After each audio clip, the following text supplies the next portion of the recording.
Wizards of the Coast has made a terrible mistake by printing Nexus of Fate.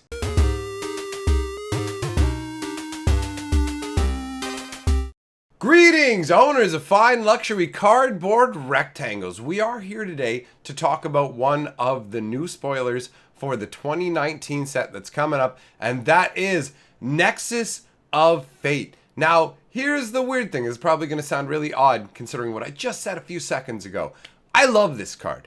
I think that it's fantastic, but it presents a real problem. Since this is a spoiler, let's take a good look at the card first before we talk about what the issue is, all right? So, what we get is 2 blue and 5 colorless for a blue instant that says take an extra turn after this one.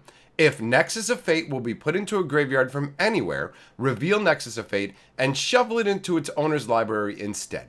And it says Sarkhan wandered into a tomb and back in time.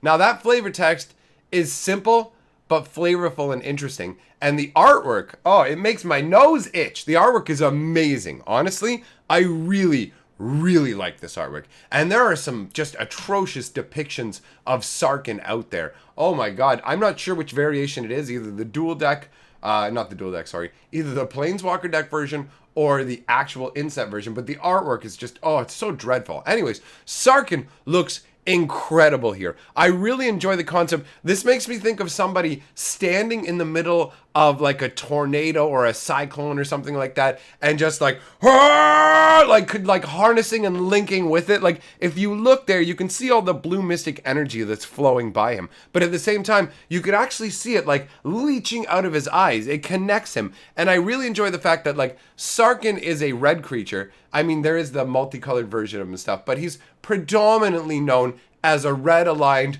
dragon-style planeswalker, right? That's what most people think of. If I said, name a color when you think of Sarkhan, most people are going to go red right away. So blue is an enemy color of red. So it's interesting to see him depicted on that. Plus, I really enjoy the little spot colors of red on his outfit here up on the shoulders and along the sash and out flowing into the wind and everything. It's a nice way of tying it all together. The way that the blues and reds and purples work together in this artwork are amazing. The concept of this being a place that you could use to travel through time is amazing, and the artwork looks like a gigantic rib cage. Honestly, the artwork is phenomenal. The card overall is great. I'm a huge fan of cards that let you take extra turns. I mean, we started out with the most broken take an extra turn card in existence, Time Walk, for 2 mana at the beginning. And as we went along, they came up with more reasonable versions like Time Warp, take an extra turn for 5 mana, or for 6 mana, you could cast Walk the Aeons, which lets you take another turn, and if you're willing to sacrifice 3 lands, you can also keep the spell so you can recast it. And then the closest card that we currently have to Nexus of Fate would be Beacon of Tomorrows. Now, Beacon of Tomorrows costs 8 mana, lets you target any player to take an extra turn, but it also shuffles back into the deck. So in terms of casting cost and reusability, they're very similar cards. I mean, technically, you can use Beacon of Tomorrows to give other players extra turn, but in most cases, additional turns are going to be taken by the player casting the spell. And a lot of these take an extra turn spells are used in combo decks as well, because obviously being able to use multiple iterations of the additional turns gets pretty ridiculous. And this card itself lends itself very well to combos the same way that Beacon of Tomorrows would. I mean, obviously the first thing I thought when I saw Nexus of Fate, aside from wow, I really like this card, is pair it up with a leveler. Remove your deck from the game, cast it, boom, there you go. It's your deck, and you just keep getting it back and casting it every turn over and over for an infinite turns. It's got a lot of fun. It's got Commander written all over it. Essentially what it is it's an improved Beacon of Tomorrows in pretty much every sense. Unless you care about giving turns to other people, Nexus of Fate is a much improved Beacon of Tomorrows. It costs less mana and it's instant speed.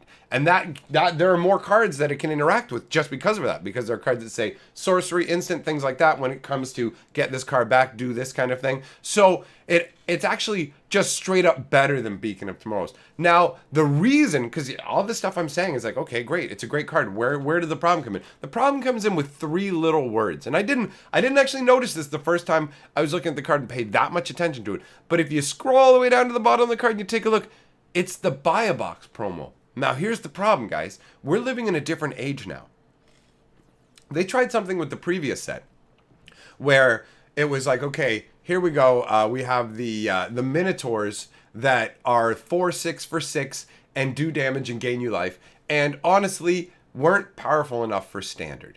And the thing about them is unlike every set ever before in terms of these buy a box promos, these were included in standard, but not included printed in the set. So they literally only exist as a buy a box promo. And the exact same thing is happening here with Nexus of Fate. Nexus of Fate is not available in booster packs of 2019. However, it will be considered standard legal along with 2019. Now, when they did this originally in the previous set, I said, hey, this isn't a big deal if they only do cards that aren't too powerful, that aren't going to traverse their way into standard and make an impact there. Because if they go into standard and they become necessary for the standard environment, that is really, really bad for Magic. There's already a problem with a situation where cards are already too expensive and hard to get, and this just adds an extra layer of difficulty to acquire those cards. Now, is Nexus of Fate at that power level?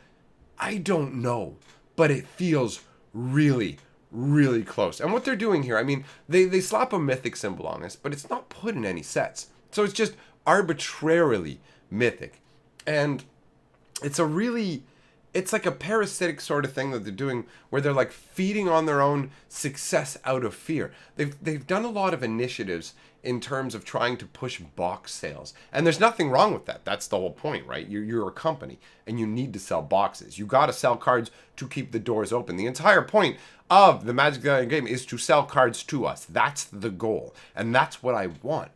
But you have to understand, they create different things as they go along in an attempt to get us to buy more cards. So standard, the format, was created to basically make it so that your cards have an expiry date, so you will buy more cards. And I did not like it when it first came out, but overall, I think standard has been healthy for the game and that the game would have died out without it. So standard was a good decision. Now, standard as the gateway, the entry point for all players to enter the game, needs to be maintained as healthy as possible. You can't even get to being a modern or anything else player if you don't start in standard. The odds are completely against that ever happening.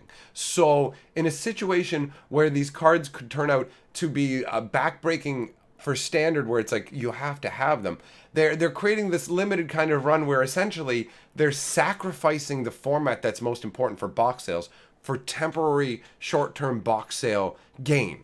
And it's very short-sighted. I think this policy was enacted while Magic, because this stuff has to be printed X months out. So I think this was enacted while they were running around like Chicken Little, like the sky is falling, because literally everything's going rough for them. Like the company isn't doing well. They've lost a fair portion of their consumer base, and they're trying to figure out how to maintain them and to restore consumer confidence. So Dominaria went a long way.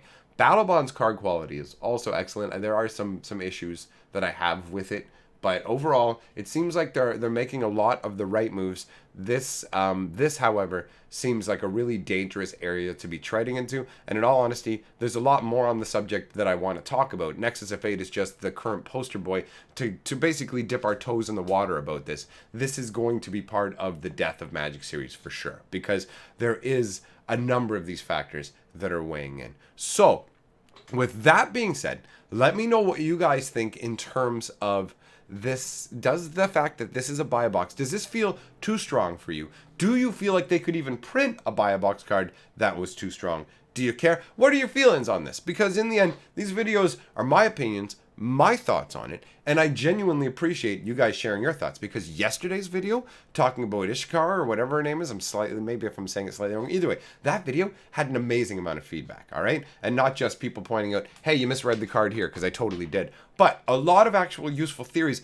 as to the different things that I was bringing up, and I genuinely appreciate that you guys take the time to point that out. So, if you want to be entertained before we talk again in live stream or some other form, earlier today, a video came out on this channel because last night in a live stream, somebody broke a broom inside of themselves. Yes, they shoved a broom inside of themselves and it broke. And we have the full details of the hilarious and ridiculous story in the earlier video from today. Trust me, when you see the thumbnail, you'll know the one. It'll be right here at the end of the video. Enjoy seeing me bent over. So thanks for coming by and have a good one. And together, we are the sixth color of magic. Dilly dilly.